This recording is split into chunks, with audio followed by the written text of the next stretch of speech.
لوگ جو ہے یہ کہتے ہیں کہ زندگی ایک ہی باری ملتی ہے، تو اس زندگی کو کیوں نہ ہم مذاق مستی کے اندر گزاریں۔ یہ جو مذاق ہے اس کے بارے میں ہمیں کچھ بتائیں، کیا کیا حرج ہے کہ ہم مذاق کرنے میں، کیا اس کے کوئی نقصانات ہیں ہماری زندگی کے اندر؟ سلمان بھائی، یہ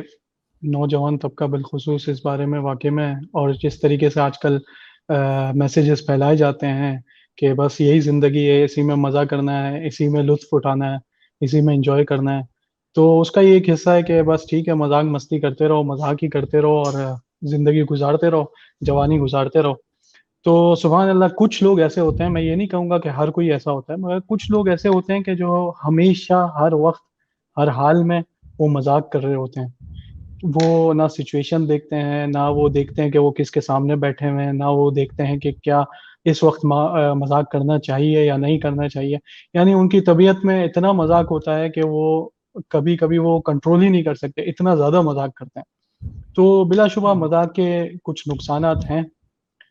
جس میں سے سب سے بڑا نقصان تو ظاہر سی بات ہے، مذاق کرنے کا سب سے بڑا نقصان یہ ہے کہ مذاق جو انسان کو دائرہ اسلام سے خارج کر دے،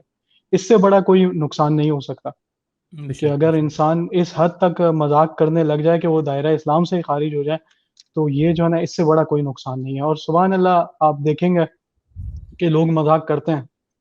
اللہ سبحانہ تعالیٰ کا نعوذ باللہ آیتوں کا، رسولوں کا اور اسلام کے مختلف شعائر کا اکثر لوگ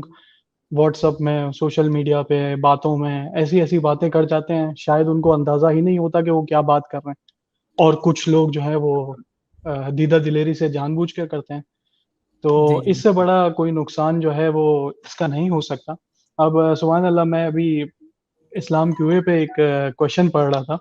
تو اس میں ایک شخص نے کہا تھا کہ میرے پاس ایک واٹس اپ میں ایک میسج آیا ہے، تو کسی نے جو ہے روزے دار سے پوچھا تھا کہ رمضان میں روزے دار سے پوچھا کہ تم یہ بتاؤ کہ تمہیں قرآن کی سب سے اچھی صورتیں کون سی لگتی ہیں۔ تو اس اگلے بندے نے جو ہے جواب کیا دیا ہے، وہ روزے کی حالت میں، رمضان میں، وہ آگے سے جواب دیتا ہے کہ مجھے جو ہے نا اس حالت میں سب سے اچھی صورت مائدہ لگتی ہے، اس کے بعد جو ہے دخان لگتی ہے، اور اس کے بعد نساء لگتی ہے۔ تو اعوذ باللہ، یعنی جب بندہ اس حد تک مذاق میں چلا جائے کہ قرآن کی صورتوں کی اور قرآن کی بے حرمتی کرنا شروع کر دے، اور پھر رمضان میں روزے کی حالت میں، تو پھر بس یہ اس سے بڑا جو ہے نا کوئی نقصان مذاق کا مزید نہیں ہو سکتا۔